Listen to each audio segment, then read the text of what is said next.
Hello students, good evening. Welcome back to our YouTube channel Rahul sir by Trivedi. तो बच्चों, इस समय लाइव सेशन में हम लोग बात कर रहे हैं live living world test series चल रहा है। 2 दिन से, कल भी चला था और आज भी चलेगा और कल भी चलेगा। तो अभी हम लोग बात करने वाले हैं, किसकी बात करने वाले हैं? लिविंग वर्ड में डीपीपी नंबर 2 की। और इसमें आज की क्लास में एक बड़ी खास बात होगी कि बहुत सारे क्वेश्चन आज हम लोग एआर और स्टेटमेंट के करेंगे। अब एआर स्टेटमेंट करना मजबूरी हो गया, क्योंकि आपको पता है 2025 का पेपर देखने के बाद सबको पता है कि हर टाइप की प्रॉब्लम्स के लिए, क्वेश्चंस के लिए आपको मेंटली प्रिपेयर रहना पड़ेगा और बहुत सारी प्रैक्टिस करनी पड़ेगी। क्योंकि एआर या जो स्टेटमेंट क्वेश्चन होते हैं ये तभी आपको क्लियर होंगे जब लाइन टू लाइन आपको किताब, बुक आपकी या मॉड्यूल पूरी तरह से पता होगा। तो बिना बकवास किए, बिना इधर उधर की बात किए वापस आते हैं अपने टॉपिक पे। और कल की डीपीपी में आपको नंबर 35 तक क्वेश्चन कराए थे। आज उसी के आगे कंटिन्यू, यानी आज हम स्टार्टअप लेने वाले हैं क्वेश्चन नंबर 36 से। तो आज का पहला क्वेश्चन ये रहा आपकी स्क्रीन पर, बहुत ही simple. Latin origin is indicated by. जब हम बाइनोमियल नोमेनक्लेचर के अंतर्गत किसी भी सजीव का जंतु वैज्ञानिक या वनस्पति वैज्ञानिक नाम लिखते हैं तो उसमें ये कैसे इंडिकेट किया जाता है कि ये नाम लैटिन ओरिजिन में है? दे आर लैटिनाइज्ड, लैटिनीकृत होता है bye printing in italics. Italics में लिखा जाता है, रिटन इन बोल्ड या ऑल ऑफ दिस। देखो बच्चों, एक बात आपको मैंने बताई थी, जल्दी से पहले तो आप आंसर करिए और साथ ही साथ हमारी बात को सुनते रहिए। अगर मशीन से लिखना है तो इटैलिक्स में लिखना होगा, अगर मशीन से लिखते हैं तो इटैलिक्स में लिखना होगा, अगर हाथ से लिखते हैं तो अंडरलाइन करना होगा। ये ट्रिक्स बताई गई थी। अब ऑप्शन में देखिए यहाँ पर, तो दे आर लैटिनाइज्ड, ये गलत हो रहा है। बाय प्रिंटिंग इन इटैलिक्स, बिल्कुल सही आंसर जाएगा इसका। आंसर इसका है बेटा सेकंड। चलिए बात करते हैं आज के क्वेश्चन नंबर नेक्स्ट की, टैक्सॉन की। Taxon ending with suffix. अगर कोई कैटेगरी का कोई भी टैक्सा अगर उसके बाद में एल्स लगा हुआ है तो इनमें से किसे माना जाएगा? स्पीसीज, ऑर्डर, टैक्सोनॉमी या क्लासेस? एक एग्जांपल मैंने आपको कराया था, पॉलीमोनियल्स। याद करो क्या था पॉलीमोनियल्स? क्या था पॉलीमोनियल्स? बेटा एक ऑर्डर था। तो जब भी लास्ट में एल्स लगा हो तो उसे क्या बोलेंगे? ऑर्डर। एल्स लगाओ ऑर्डर पाओ, एल्स लगाओ ऑर्डर पाओ, एल्स लगाओ ऑर्डर पाओ, और बी नंबर पे निशान लगाओ। समझ गए? हाँ, चलिए बात करें क्वेश्चन नंबर 38 की। 38 क्वेश्चन क्या कह रहा है? 38 क्वेश्चन आपका कह रहा है कि the highest taxon in taxonomic categories hierarchy is. वर्गीकरण श्रेणी में सबसे ऊंचा टैक्सा कौन सा है? स्पीसीज, किंगडम, ऑर्डर या डिवीजन? जल्दी जल्दी बोलो, सरल सवाल है अभी। सबसे हाईएस्ट कैटेगरी आपकी कौन सी आएगी इसमें? जल्दी बोलो, हाईएस्ट कैटेगरी कौन सी आएगी? हाईएस्ट कैटेगरी बेटा होती है किंगडम। क्या होती है? हाईएस्ट कैटेगरी आती है इसके अंतर्गत किंगडम। क्लियर हुआ? चलिए बात करते हैं क्वेश्चन नंबर 39 की। The word ending with AC indicates AC. अगर किसी, फिर जैसे अभी एल्स के बारे में बात की थी, ऐसे ही अब क्या लिख के आ रहा है? ए ई लिख के आ रहा। तो ए ई अगर लिख के आ रहा है तो इसमें से कौन सी कैटेगरी है? Gender, family, order, species? जल्दी से बोलिए। ए ई लगाओ फैमिली पाओ, ए ई लगाओ फैमिली पाओ, ए ई लगाओ फैमिली पाओ, ए ई लगाओ फैमिली पाओ। बताया था। क्लियर हुआ?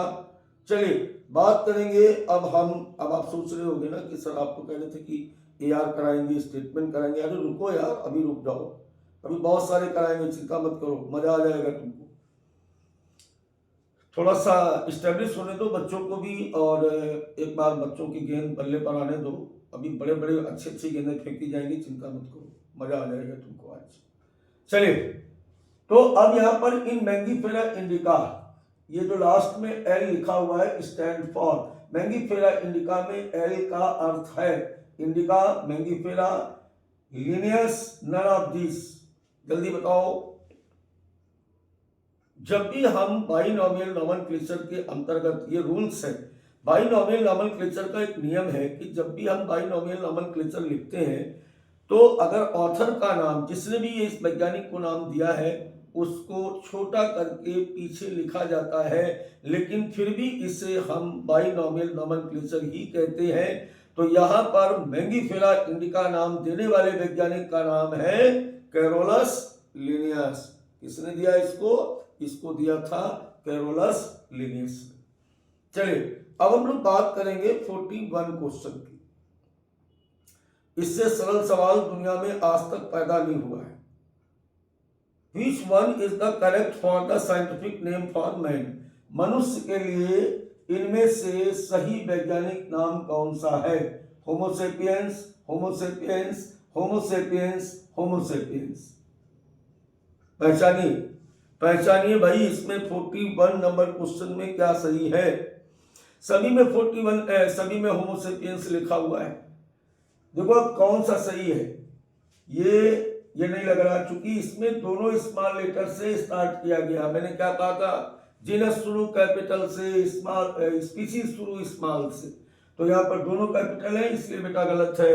नीचे वाला देखो, वन शुरू कैपिटल से, वन शुरू यहाँ स्मॉल से, ये भी नहीं होगा।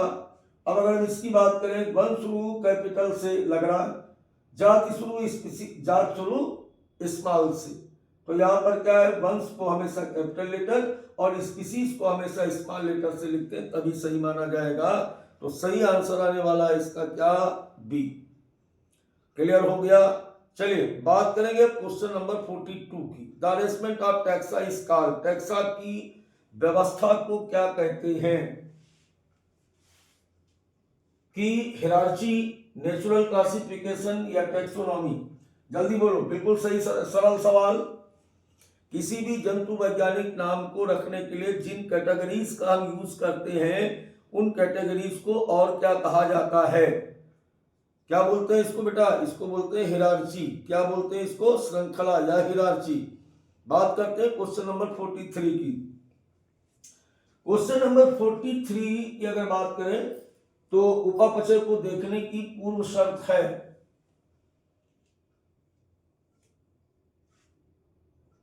ग्रोथ, सेलुलर ऑर्गेनाइजेशन, रिप्रोडक्शन या कॉन्शियसनेस। इनमें से सबसे अधिक उपापचय कहां पर आपको देखने को मिलेगी? क्वेश्चन ये कह रहा है। कहां पे मिलेगी बेटा? जल्दी बोलो। सेलुलर ऑर्गेनाइजेशन के अंतर्गत। चलिए बात करें क्वेश्चन नंबर 44 की। अब यहां से क्वेश्चन का लेवल बदलना स्टार्ट हो जाएगा, सावधान रहिएगा। जीनस रिप्रेजेंट, वंश क्या दर्शाता है? एन इंडिविजुअल प्लांट और एनिमल्स, एक व्यक्तिगत पौधा या जानवर के बारे में। एक कलेक्शन ऑफ प्लांट और एनिमल्स, पौधों या जानवरों के संग्रह के बारे में।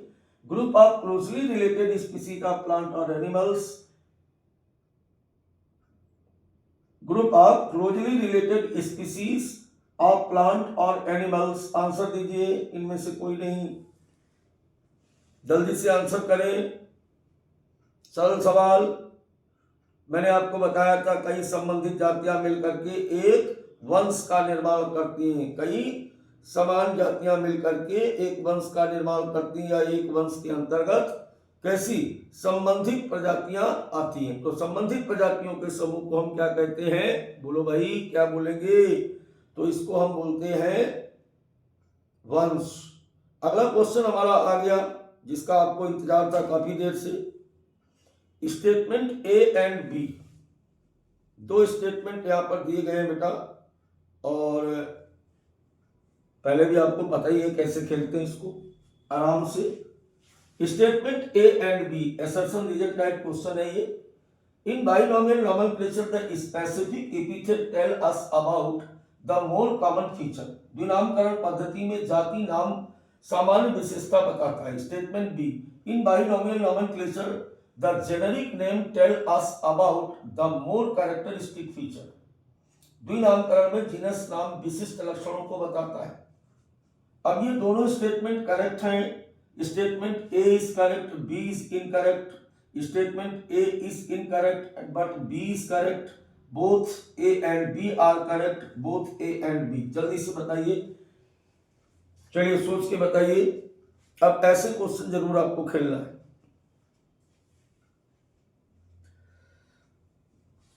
चलिए देखिए, दोबारा से पढ़ लेते हैं इसको।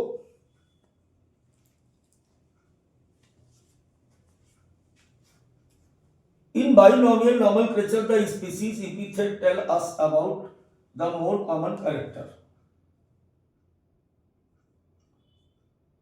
और फिर in binomial nomenclature, the generic name tell us about the more characteristic features.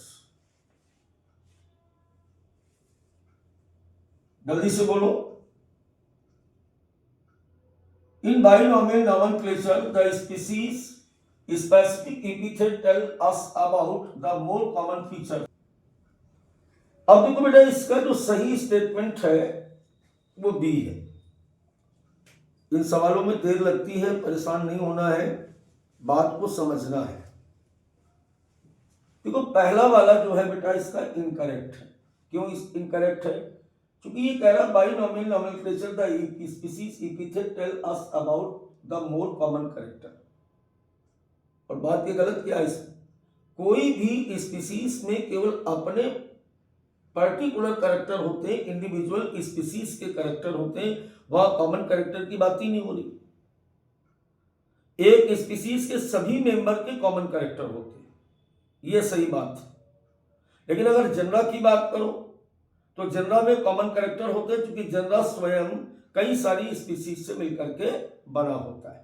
बिल्कुल घबराना नहीं अगर इनमें से क्वेश्चन आपको ना हो, क्योंकि आप पहली बार स्टेटमेंट टाइप के क्वेश्चन कर रहे हैं। और अगर टारगेट के हैं तब तो फिर चिंताजनक है कि अगर आप नहीं कर पा रहे इतने सरल चैप्टर में। लेकिन अगर आप 11th के या 12th के विद्यार्थी हैं तो बिल्कुल भी परेशान नहीं होना है। अब आपको ऐसे सवालों की प्रैक्टिस कराई जाएगी। चलिए बात करें क्वेश्चन नंबर 46 की। स्टेटमेंट बेस्ड क्वेश्चन है भी। स्टेटमेंट ए क्या कह रहा है? The word systematic is derived from the Latin word systema which means systemic arrangement of organisms. और दूसरा क्या कह रहा है? दूसरा स्टेटमेंट क्या कह रहा है?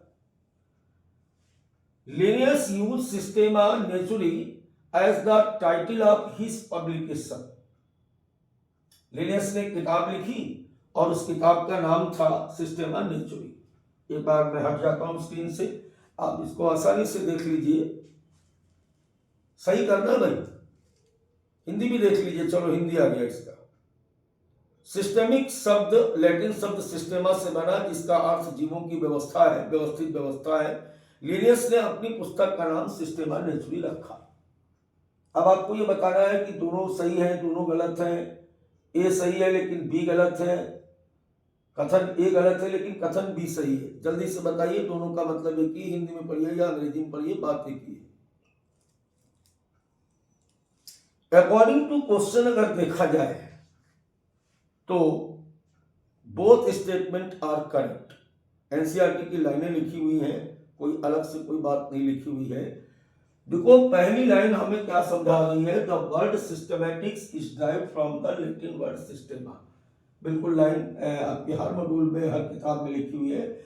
और इसका अर्थ होता है सजीवों की एक व्यवस्था, यानी वर्गीकरण की करने की जो एक व्यवस्था होती है उसको हम सिस्टमैटिक्स कहते हैं। तो so the first statement is correct. अब दूसरी बात तो बिल्कुल सब बच्चों को पता होती है कि लिनियस ने किताब लिखी थी और उस किताब का नाम सिस्टेमा नेचुरी था। ये भी एनसीईआरटी की लाइन है, जिसमें उन्होंने पहली बार बाइनोमियल नोमेनक्लेचर का जिक्र किया 10th एडिशन में अपने।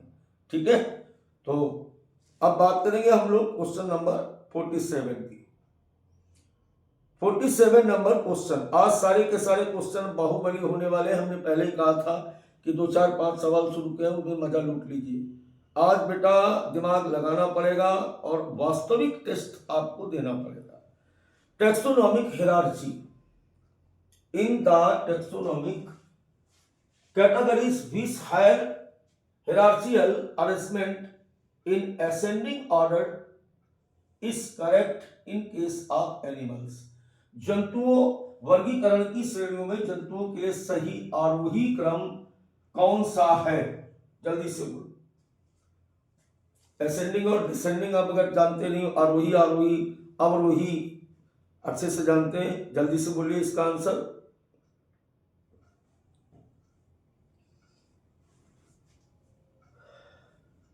अरे बोलिए भाई क्या होगा? आरोही क्रम बताना है आपको, यानी in the taxonomic category which hierarchical arrangement in ascending order is correct in case of animals. तो किंगडम के बाद क्लास कभी नहीं आता, गड़बड़ हो गया। किंगडम के बाद ऑर्डर कभी नहीं आता, गड़बड़ हो गया। किंगडम के बाद फिर ऑर्डर लिखा हुआ है यहाँ पर, ये भी गड़बड़ हो गया। किंगडम के बाद क्या आएगा? जंतुओं के केस में फाइलम आएगा, और अगर पौधा होगा तो डिवीजन आता है। तो kingdom, division, class, order, family, genus, species. Clear हो गया? अब देखो कितना बड़ा सा इसमें लेंदी किया गया, लेकिन कितना आसान सा सवाल था, कितना आसान सवाल था, और देखने में कितना बड़ा लग रहा था। तो बड़ा देख करके मत डरिए यार। चलिए एक फिर से हमारे पास असर्शन रीजन है, यहां पर दिख रहा है आपको? जी सर, चलो यहां से ले लेते हैं इसको, बाकी तो वही रहेगा स्टेटमेंट, बाकी लिखा अब तो दिख रहा है ना जी। असर्शन रीजन का पहला सवाल ये कह रहा है, 48 number question, species are potentially interbreeding natural population that are isolated from other such group। Reason कह रहा है reproductive isolation bring about distinctive morphological characters। आप थोड़ा सा इसकी हिंदी पर भी देख ले। प्रजातियां प्राकृतिक जनसंख्या होती है जो आपस में प्रजनन कर सकती है और अन्य समूहों से पृथक होती है। दूसरा, प्रजनन पृथक्करण विशिष्ट आकृतिक लक्षण उत्पन्न करता है। जल्दी से बताइए भाई, 48 नंबर।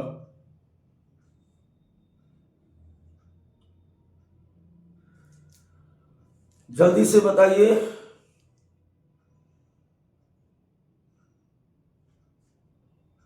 देखो स्टेटमेंट दोनों सही है, इसमें कोई शक नहीं है। आपको भी मैंने बताया था और मजाक में बताया था कि आदमी बकरी से शादी नहीं कर सकता है। क्यों नहीं कर सकता? क्योंकि बकरी एक अलग प्रजाति है, आदमी एक अलग प्रजाति है। तो स्पीसीज आर पोटेंशियल इंटरब्रीड्स, आपस में प्रजनन कर सकती है और अन्य समूहों से पृथक होती है, यानी दूसरी जाति से एक जाति भिन्न होती है, लेकिन आपस में सहवास के द्वारा समान संतान को उत्पन्न कर सकती है। ये बिल्कुल सही बात है। दूसरी बात, प्रजनन पृथक्करण विधि आकृतिक लक्षण उत्पन्न करती है। अलग अलग सजीवों के साथ, मतलब बकरी अपनी जाति में, आदमी अपनी जाति में, मुर्गी अपनी जाति में प्रजनन करते हैं और सभी की अपनी अपनी एक आकृति होती है। तो स्टेटमेंट बोथ आर राइट, दोनों करेक्ट है, लेकिन ऊपर वाले कथन की नीचे वाला कथन व्याख्या नहीं करता है। बात समझ में आई? आंसर क्या आ जाएगा? आंसर आएगा both are true but reason is not the correct explanation. दोनों सही तो हैं, लेकिन ऊपर वाली बात को नीचे वाला जो स्टेटमेंट है वो कतई समर्थन नहीं करता है। चलिए एक और सवाल आपके पास, 49 स्टेटमेंट वाला ही सवाल है। मैंने कहा था, अपने थंबनेल पे लिखा हुआ था कि स्टेटमेंट ही करेंगे आज हम लोग। तो यहां पर देखिए स्टेटमेंट क्या कह रहा है, non living object exhibit external growth. निर्जीव वस्तुओं में बाह्य वृद्धि होती है। Increase in biomass due to accumulation of matter on the surface occurs in non living things. निर्जीव वस्तुओं में सतह पर पदार्थ जमा होने से बायोमास बढ़ता है। जल्दी से बताइए, स्टेटमेंट सेलेक्ट करिए कौन सा सही है। Both A and B are true, A is true but B is false, A is false but B is true, both A and B are false। जल्दी से बताइए, आंसर करें बेटा। देखो लड़ना नहीं सीखोगे जब तक चोट नहीं लगेगी। दुनिया में एक भी ऐसे आदमी का नाम बताइए जिसने बिना गिरे साइकिल चलाना भी सीखा हो। मुझे तो नहीं मिला। इस पूरी 7 अरब की जनसंख्या में किसी ऐसे व्यक्ति का नाम बताइए जो बिना गिरे साइकिल चलाना सीखा हो। नहीं सीखा ना, तो गिरो ना, मुंह तोड़वाओ, क्वेश्चन के साथ हारो, बेइज्जती फील करो, तभी आपको क्या होगा बोलो, तभी आपका सिलेक्शन होगा। गिरना सीखो। समझ गए बात को? तो इसका आंसर क्या आएगा? इसका आंसर आएगा 49 का non living object exhibit external growth सही है, और दूसरा भी सही है। तो इसका सही होगा ए एंड बी बोथ। इसका सही होगा ए एंड बी बोथ। चलिए बच्चों, बात करते हैं क्वेश्चन नंबर 50 की। क्वेश्चन नंबर 50 की बात करते हैं अब हम लोग। चलिए, ये रहा आपके पास क्वेश्चन नंबर 50, बाहुबली सवाल। सामने देखिए, scientific naming, which one of the following arrangement is scientifically correctly named, correctly printed according to international rules of nomenclature and correctly described? Musca domestica, the house lizard और reptiles, Plasmodium falciparum, a protozoa, pathogens causing most serious type of malaria, Felis tigris, the Indian tiger, well protected in Giri forest, E. coli, full name Entamoeba coli, a bacterium in human intestine। निम्न में से कौन सा जीव वैज्ञानिक नामकरण की अंतरराष्ट्रीय नियमों के अनुसार सही नामित, सही छपा और सही वर्णित है? मस्का डोमेस्टिका घरेलू छिपकली, एक सरीसृप है। प्लाज्मोडियम falciparum एक प्रोटोजोआ जो गंभीर मलेरिया रोग उत्पन्न करता है। फेलिस टाइग्रिस, जल्दी से बताइए, बहुत मजेदार सवाल, जल्दी से बताइए। अब मैं इसका हिंदी वर्जन कम कर देता हूं और इंग्लिश वर्जन को बड़ा करके देखिए, समझ में आएगा। 50 नंबर क्वेश्चन।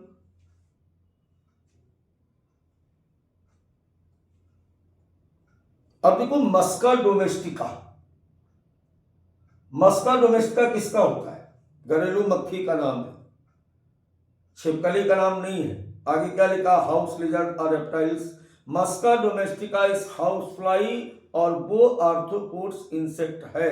तो इसलिए बच्चों ये गलत लिखा हुआ है, ये बिल्कुल भी गलत लिखा हुआ है। अब अगर अपन बात करें तो ये वाला हो गया गड़बड़। क्या हुआ भाई, पेन क्यों नहीं चल रहा?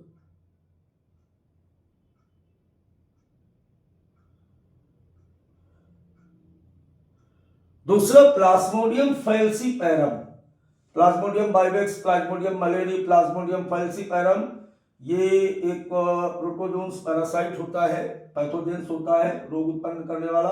Causing most serious type of malaria, बिल्कुल सही आंसर है, कोई गलत नहीं साबित कर सकता। देखिए, प्लाज्मोडियम बाइवेक्स falciparum लिखा भी बिल्कुल कायदे से है, और ये प्रोटोजोआ है जो क्या बायोलॉजिकल क्लासिफिकेशन में पढ़ाया गया था। प्लाज्मोडियम बाइवेक्स उसी का भाई है ये, causing most serious type of malaria.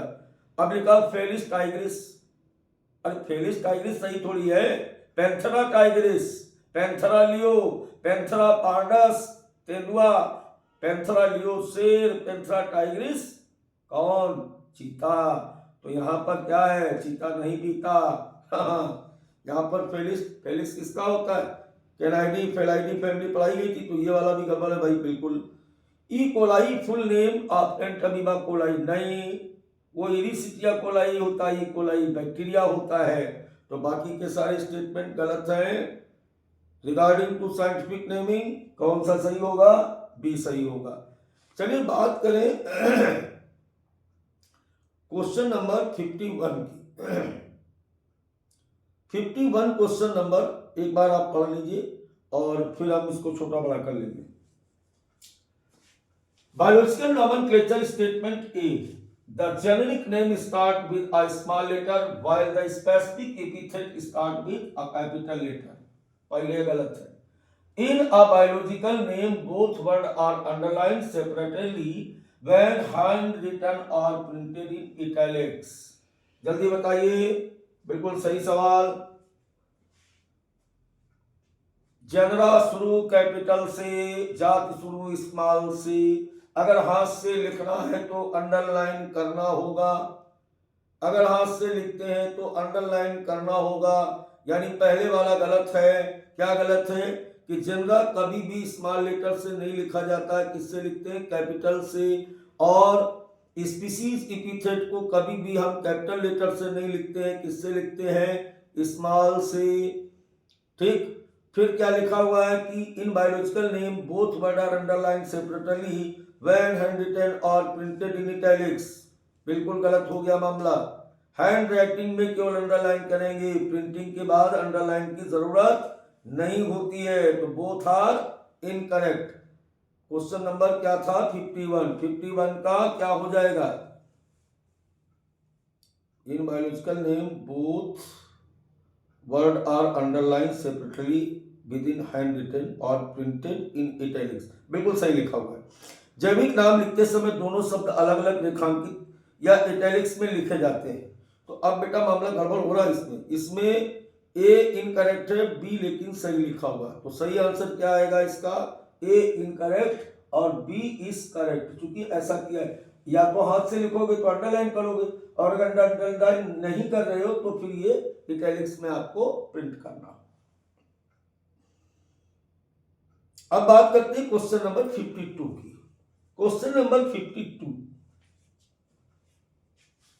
Classification complexity assertion.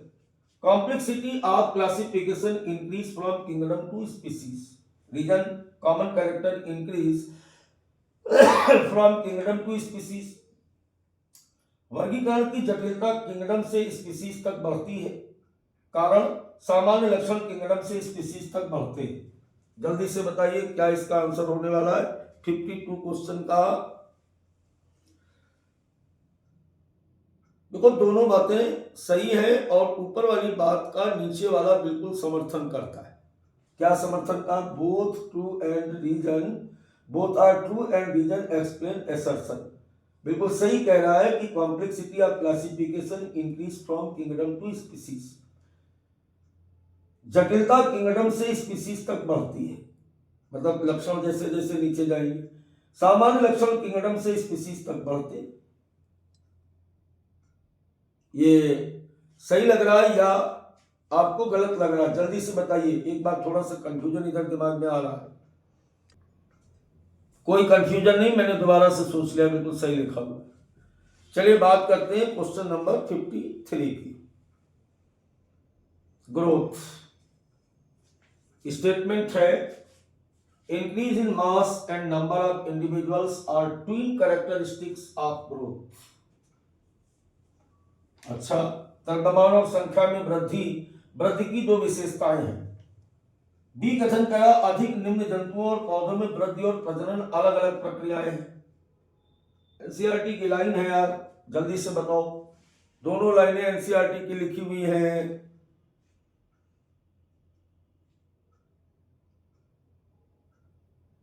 जल्दी से बताइए.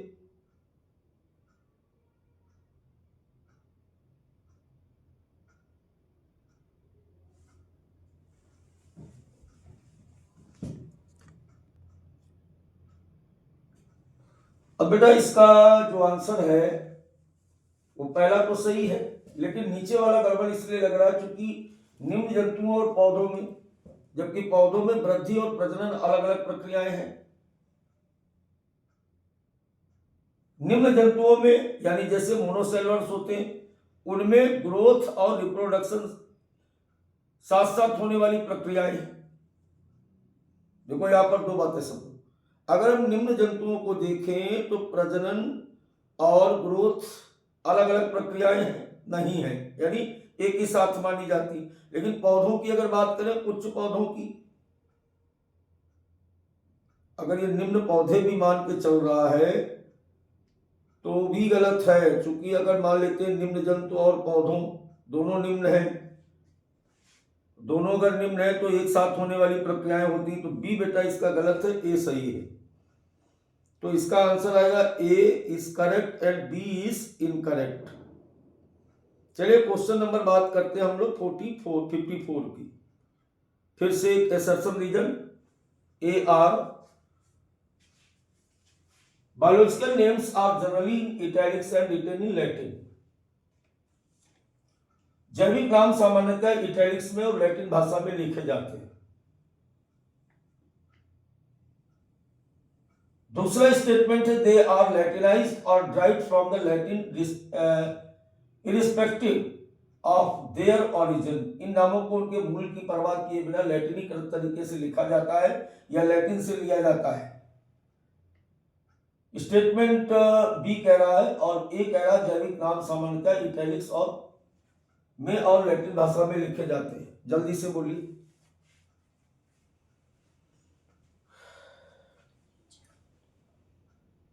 दोनों स्टेटमेंट बेटा यहां पर सही हैं, दोनों स्टेटमेंट सही हैं। बोथ स्टेटमेंट आर करेक्ट, चूंकि biological name are generally in italics and written in Latin. भाषा होगी लैटिन भाई और न कोई मानी जाई। इसके बाद दूसरा था इनको हमेशा कहां से लेते हैं, दे आर लैटिनाइज्ड और derived from the Latin irrespective. ये एनसीईआरटी की लाइन है, तो दोनों बातें बिल्कुल सही है। बात करें क्वेश्चन नंबर 55 की। Which of the following covers a greater number of animals. सबसे ज्यादा किस टैक्सॉन में सजीव होंगे, क्लास में, ऑर्डर में, जीनस में या फाइलम में।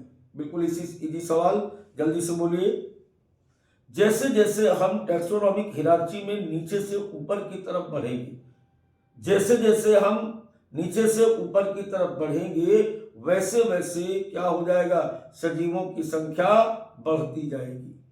तो सबसे बड़ी कैटेगरी इसमें से कौन आ रही है, फाइलम। मिल गया आखिर तुमको एक सरल सवाल है, काफी देर से सरल मिल नहीं रहा था। चलिए 56 नंबर क्वेश्चन की बात करें। The term systematics refer to.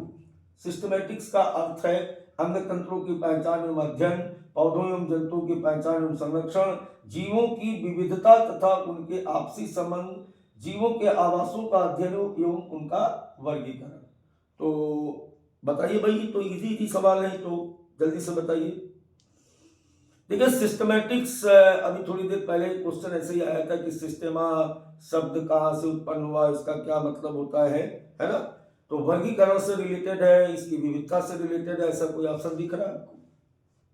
सी बिल्कुल सही आंसर है कि diversity two kinds of organisms and their relationship, ये बिल्कुल सही माना जाएगा। ठीक है, बात करते हैं क्वेश्चन नंबर 57 की। As we go from species to kingdom in taxonomy, hierarchy the number of common characteristics। अगर हम वर्गीकी श्रेणी में प्रजाति से जगत की ओर जाने पर, प्रजाति से जगत की ओर नीचे से ऊपर की तरफ जाने पर सामान्य लक्षणों की संख्या क्या होगी, घटेगी, बढ़ेगी, समान रहेगी या बढ़ या घट सकती। जल्दी से बोलो बेटा। 57 नंबर, हमेशा जैसे जैसे हम नीचे से ऊपर की तरफ जाएंगे तो सामान्य लक्षण यानी कॉमन कैरेक्टरिस्टिक्स क्या होंगे, जल्दी से बोलो, घटेंगे। क्या होगा बेटा, हमेशा नीचे से ऊपर की तरफ जाने पर कॉमन कैरेक्टर घटते हैं। सबसे ज्यादा कॉमन कैरेक्टर कहां होते हैं, स्पीसीज लेवल पर। चलिए अब हम लोग बात करते हैं क्वेश्चन नंबर 60 की। 57 कौन सा था, 57 था, 58 की बात करें। और 58 की बात करोगे भैया, फिर से आ गया ए आर। आज हमने कहा था कि ए आर और स्टेटमेंट ही पीछा नहीं छोड़ने वाले हैं आपके। Assertion reason, the biological species concept help us to ask how species are formed। कथन जैविक प्रजाति की संकल्पना ये समझने में मदद करती है कि प्रजातियां कैसे बनती हैं। The concept of biological species focus on how reproductive isolation comes about। जैविक प्रजाति की संकल्पना प्रजनन पृथक्करण की प्रक्रिया पर ध्यान केंद्रित करती है। जैविक प्रजाति की संकल्पना यह समझाने में मदद करती है कि प्रजातियां कैसे बनती। जैविक प्रजाति की संकल्पना प्रजनन पृथक्करण की प्रक्रिया पर ध्यान केंद्रित करती है। थोड़ा सा दम लगाओ, आ जाएगा। बोलो बेटा क्या होगा आंसर इसका? इसका देखो दोनों बातें सही है। जो बायोलॉजिकल कॉन्सेप्ट है उसने ये कहा था कि स्पीसीज होती है रिप्रोडक्टिव आइसोलेटेड होती, तो पहला स्टेटमेंट तो बिल्कुल सही हो गया। दूसरा, जैविक प्रजाति संकल्पना प्रजनन पृथक्करण की, और एक जाति के साथ ही प्रजनन करती, तभी तो दूसरी जाति से अलग है। अगर सभी जातियां एक दूसरे के साथ प्रजनन करती तो ये सेपरेशन थोड़ी होता है। तो पहली वाली बात बिल्कुल सही है। Both assertion and reason are true and reason is the correct explanation। Clear हो गई बात? चलिए बात करते हैं अब हम लोग क्वेश्चन नंबर 59 की। Taxonomic unit phylum in animals. The taxonomic unit phylum in animals is equal to which level in plant? बिल्कुल सरल सवाल और आंसर है डिवीजन। ये थोड़ी तुमसे पूछेंगे अब हम, है अब तक हम 60 सवाल कर चुके हैं, अब तक तुमसे ये पूछेंगे, अरे ये तो आ गया पता नहीं कैसे। चलिए बात करते हैं क्वेश्चन नंबर 60 की। Which suffix indicate the taxonomic category of family in plant. पौधों की फैमिली के लिए कौन सा सफिक्स इसमें से सही माना जाएगा? एल्स, ओनी, ओइनी, एसी या एई? जल्दी बोलिए, जल्दी बोलिए, जल्दी बोलिए। एसी लगाओ फैमिली पाओ, एसी लगाओ फैमिली पाओ, ये देखो लिखा हुआ है। क्लियर हुआ? पौधों के लिए। और ई लगाना होता है जंतु के लिए। अब चलिए बात करते हैं फिर से एक एक्सेप्शन रीजन आपके सामने। वाह यार, करक बढ़िया बढ़िया सेटिंग करी है ऑपरेटर ने कि एक सिंपल फिर एक धमाकेदार, है ना। Exception reason statement A, the scientific term for these categories is taxa. इन श्रेणियों के लिए वैज्ञानिक शब्द टैक्सा है। Statement B, characterisation, identification, classification, nomenclature are the basic process of taxonomy. लक्षण, निर्धारण, पहचान, वर्गीकरण एवं नामकरण टैक्सोनॉमी की मूल प्रक्रियाएं हैं या श्रेणियों के लिए वैज्ञानिक शब्द टैक्सा है। जल्दी से बोलो, इजी है, कर सकते हो। बोथ स्टेटमेंट आर करेक्ट, दोनों कथन सही है, बिल्कुल सही है। वैज्ञानिक जैसे हम किसकी बात कर रहे हैं, फाइलम, क्लास, ऑर्डर, इनमें से प्रत्येक कोई को क्या बोलते हैं? टैक्सा बोलते हैं। चलिए बात करें अब हम लोग क्वेश्चन नंबर, फिर एक सरल आ गया देखो 62 की। तो अगर हम 62 की बात करते हैं तो living organisms can be unexceptionally distinguished from non living things on the basis of. जीवों को निर्जीवों से निश्चित रूप से किस आधार पर अलग किया जा सकता है? Responsiveness to touch, interaction with environmental and progressive evolution, पर्यावरण से अंतःक्रिया में क्रमिक उत्क्रांति, रिप्रोडक्शन, ग्रोथ एंड मूवमेंट। निम्न में से कौन सी घटना है जो पूरी तरह से निर्जीवों से अलग है, कोई एक्सेप्शन नहीं है? इसका मतलब ये पूछा जा रहा है। जल्दी से बोलिए क्वेश्चन नंबर, और बड़ा बड़ा पढ़ लीजिए 62, जल्दी से बोलिए। Interaction with environment and progressive evolution, ये बिल्कुल सही है। वातावरण के साथ अंतःक्रियाएं और क्रमिक रूप से उद्दीप विकास या जैव विकास को प्रदर्शित करते हैं केवल सजीव। बाकी अगर बात की जाए प्रजनन की, तो हमने कल एक्सेप्शन कहा था कि मूल में नहीं होता है, और बांझ स्त्री पुरुष में भी प्रजनन नहीं होता है। ग्रोथ एंड मूवमेंट, तो ग्रोथ निर्जीवों में होता है, मूवमेंट भी निर्जीवों में होता है ना। और रिस्पॉन्सिबल टू टच, आजकल कारें भी अगर छू लो तो पों बोलने लगती है ना, तो वो वाला मामला खत्म है। अब हम बात करेंगे क्वेश्चन नंबर 63 की। Which one belong the family Muscidae. Muscidae कुल किससे संबंधित है? जुगनू से, ग्रासहोपर से, कॉकरोच से, घरेलू मक्खी से। मस्का डोमेस्टिका, मस्का डोमेस्टिका से मसाइडी, मस्का डोमेस्टिका कौन था? हाउस फ्लाई था। तो इसका सही आंसर क्या आएगा बेटा? डी आएगा। क्या आएगा इसका सही आंसर? डी आएगा।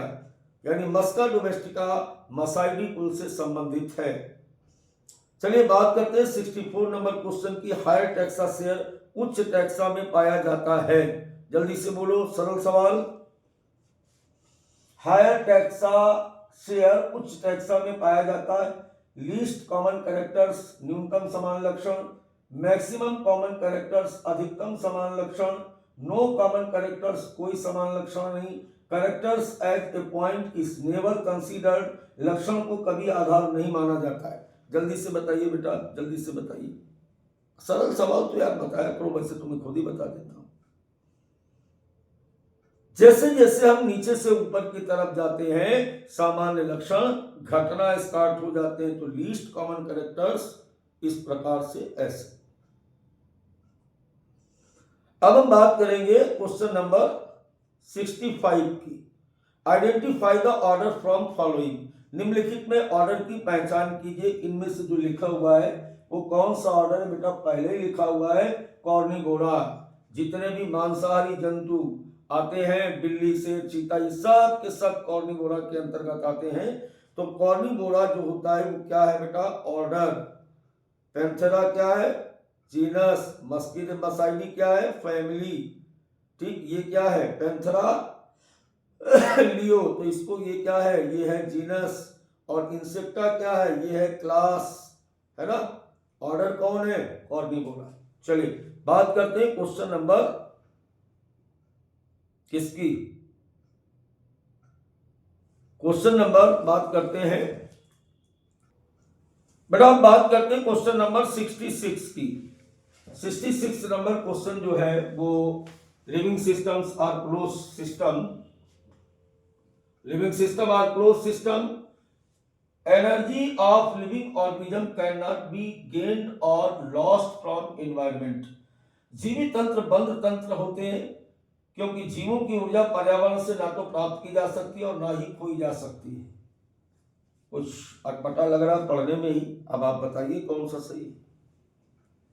हमको तो बड़ा गंदा गंदा लगा है, तुम्हें कौन सा सही लग रहा बताओ, जल्दी से बताइए। 66 में क्या आएगा? Both A and R true and R is correct explanation of A. दोनों सही है। क्यों सही है?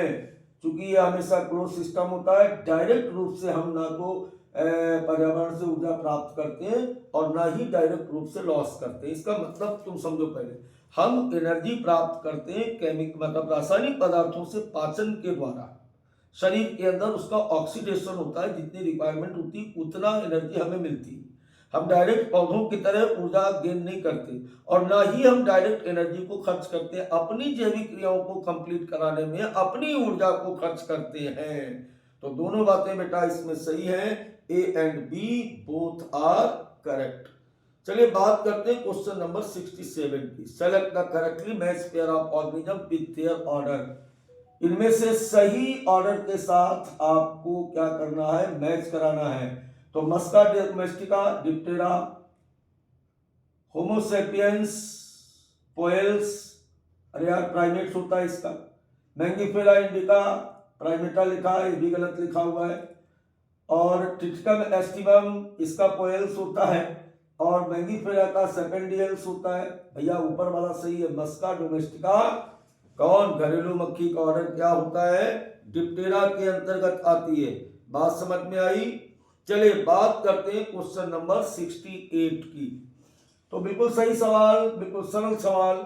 और ये क्या कह रहा है कि which of the following taxonomic categories top the hierarchy of the categories. बिल्कुल सरल है यार। इनमें से सबसे बड़ी कौन सी है? तो जल्दी से देख के बताओ सबसे बड़ी कौन सी है? Order, division, class, genus. Division सबसे बड़ी है। चलिए बात करते हैं क्वेश्चन नंबर 69 की। Assertion, To give the scientific name of plant, there is ICBN. Reason: it use articles, photographs and recommendation to name the plants. पौधों का वैज्ञानिक नाम देने के लिए ICBN होता है। ये लेख चित्र और सिफारिशों का उपयोग कर पौधों का नामकरण करता है। जल्दी से बताइए स्टेटमेंट कौन सा सही है, जल्दी से बताइए। Both A and R true and R is correct explanation of A। चूंकि हमेशा किसी का भी जो वैज्ञानिक नाम होता है पौधों का, वो कौन रखता है? International union of botanical nomenclature, ICBN, international code of botanical nomenclature के द्वारा रखा जाता है और इसको रिकमेंड किया जाता है किसी व्यक्ति विशेष के द्वारा, लेख के द्वारा, चित्र के द्वारा, और फिर अगर वो सब कुछ सही पाया जाता है तो ICBN उसको क्या करता है, क्या कर देता है बेटा? मान्य कर देता है। समझ गए? और इसमें एक नियम और है, लॉ ऑफ प्रियोरिटी, कि पहले आओ पहले पाओ बाकी सब शरणार्थी होंगे। पहले आओ पहले पाओ बाकी सब शरणार्थी होंगे। बताया था, जिसकी रिकमेंडेशन सबसे पहले पहुंचेगी उसी को माना जाएगा। क्या माना जाएगा? वही नाम माना जाएगा, बाद वाले नाम को उसके शरणार्थी साइनोनिमस माना जाएगा। चलिए बात कर लेते हैं आज के 70 नंबर क्वेश्चन की। और 70 नंबर क्वेश्चन जो हमारे पास है, स्टेटमेंट है, yeast and hydra reproduce through sexual reproduction called budding. है सेक्सुअल बडिंग। अच्छा चलो, स्टेटमेंट है, इन बैक्टीरिया, यूनिसेलुलर एल्गी और amoeba reproduction is synonymous with growth. जल्दी से बताइए। ईस्ट और हाइड्रा लैंगिक द्वारा, लैंगिक जनन कलिका द्वारा करते आ रहे, गलत है यार। बडिंग असेक्सुअल रिप्रोडक्शन का फीचर है। बैक्टीरिया एक उसकी सेवाला अमीबा में जनन वृद्धि के समान होता है, बिल्कुल सही है। इसका मतलब ये हुआ कि A is incorrect and B is correct. Answer क्या जाएगा बच्चों? B जाएगा। तो समझ गए बात को? है A करेक्ट, B इनकरेक्ट या B इनकरेक्ट, क्या है? एक बार दोबारा पढ़ लेते। East and hydra reproduce through sexual reproduction, गड़बड़ है, बिल्कुल सही जा रहा हूं मैं। A इनकरेक्ट है, चूंकि बडिंग जो होता है वो एसेक्सुअल रिप्रोडक्शन के अंतर्गत आता है, सेक्सुअल में नहीं आता है। बैक्टीरिया एक उसकी बिल्कुल सही है, दोनों एक दूसरे के साइनोनिमस विद ग्रोथ होते हैं। तो बच्चों आज की क्लास हमारी यहीं तक रहेगी और आज हमने आपके दिमाग का तेल निकाला बेटा, है ना। कल और अच्छे क्वेश्चन लेके आएंगे, मजा आएगा, बहुत सारा AR स्टेटमेंट मैचिंग के साथ। फिर मिलते हैं कल ठीक 8 बजे। दबाइलो कहाँ पे आएंगे? अरे बोलो ना कहाँ पे आओगे यार, एक बार कमेंट बॉक्स में लिखो। चैनल का नाम क्या है? Rahul sir bio Trivedi. फिर से मिलते हैं, बाय बाय बच्चों। और अब क्या बोलना है? अरे बोलो यार, हम तो बोल रहे हैं अपनी तरफ से। क्या बोलना भाई? बाय बाय बोलना है, गुड नाइट बोलना है, ठीक है बच्चों।